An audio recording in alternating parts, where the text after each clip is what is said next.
अस्सलाम वालेकुम दोस्तों। 25 दिसंबर 2024 को एक प्लेन क्रैश हो गया था, जिसको बताया गया था कि पक्षियों के टकराने से वह क्रैश हो गया। हम पूरी हिस्ट्री आपको बताएंगे कि क्या हुआ था। अज़रबैजान के बाकू में हैदर अलीव इंटरनेशनल हवाई अड्डे से रूस के ग्रुजनी के पास एंड्रयू ग्रुजनी इंटरनेशनल हवाई अड्डे के लिए एक निर्धारित अंतर्राष्ट्रीय यात्री उड़ान थी। 25 दिसंबर 2024 को अज़रबैजान एयरलाइंस की उड़ान का संचालन करने वाले एम्ब्रेयर 19-0AR को ग्रुजनी के पास विमान के पहुंचने के दौरान रूसी विमान रोधी मिसाइल द्वारा गंभीर रूप से ग्रस्त कर दिया गया था। विमान ने मुड़ने का प्रयास किया, लेकिन अंततः कजाकिस्तान के अतकाउ अंतर्राष्ट्रीय हवाई अड्डे के पास दुर्घटनाग्रस्त हो गया, जिसमें 62 यात्री और 5 चालक दल के सदस्य सवार थे। उन 67 लोगों में से 38 की एक्सीडेंट में ही मृत्यु हो गई, जिसमें दोनों पायलट और एक फ्लाइट अटेंडेंट शामिल थी, जबकि 29 लोग घायल होने के बावजूद बच गए। उड़ान भरने के लगभग 40 मिनट बाद जब विमान रूसी हवाई क्षेत्र में प्रवेश कर ग्रुजनी के पास पहुंचा, चालक दल ने जाम होने के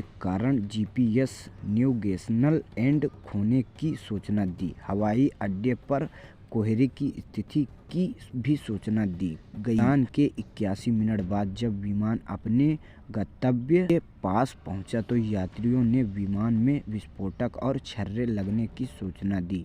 रेडियो प्रसारण में पायलटों ने विस्फोटक का कारण पक्षी का टकराना बताया और विमान को मोड़ने का अनुरोध किया। उन्होंने आपातकालीन प्रोटोकॉल शुरू किया, जिसमें ट्रांसपोर्टर पर 7700 चिल्लाना शामिल था और कैस्पियन सागर के ऊपर से उड़ान को अतकाउ की ओर निर्देशित किया। हालांकि एक्सीडेंट से प्राप्त छवियों में पूंछ वाले हिस्से में छिद्र दिखाई दिए। विशेषज्ञों ने माना कि यह नुकसान पक्षी के हमले से मेल नहीं खाता, लेकिन से हवा में मारने वाली मिसाइल के प्रभाव जैसा था।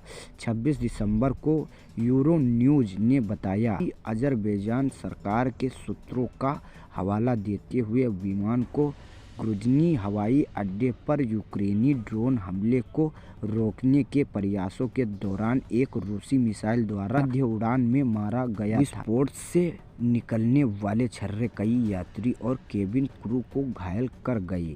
27 दिसंबर को द न्यूयॉर्क टाइम्स ने बताया कि अज़रबैजान का मानना था कि रूसी पैंटीर-एस वायु रक्षा प्रणाली ने दुर्घटनाग्रस्त होने से पहले विमान को नुकसान पहुंचाया था। 28 दिसंबर को रूसी राष्ट्रपति व्लादिमीर पुतिन ने रूसी हवाई क्षेत्र में विमान से जुड़ी घटना के लिए अज़रबैजान के राष्ट्रपति इल्हाम अलीयव से माफ़ी मांगी। उन्होंने कहा कि उस समय यूक्रेनी ड्रोन ग्रुजनी को निशाना बना रहे थे और रूसी हवाई सुरक्षा ने इन हमलों को विफल कर दिया था, लेकिन उन्होंने इस बात की पुष्टि नहीं की कि विमान को मार गिराया गया था। यह रूसी जिम्मेदारी को स्वीकार नहीं किया।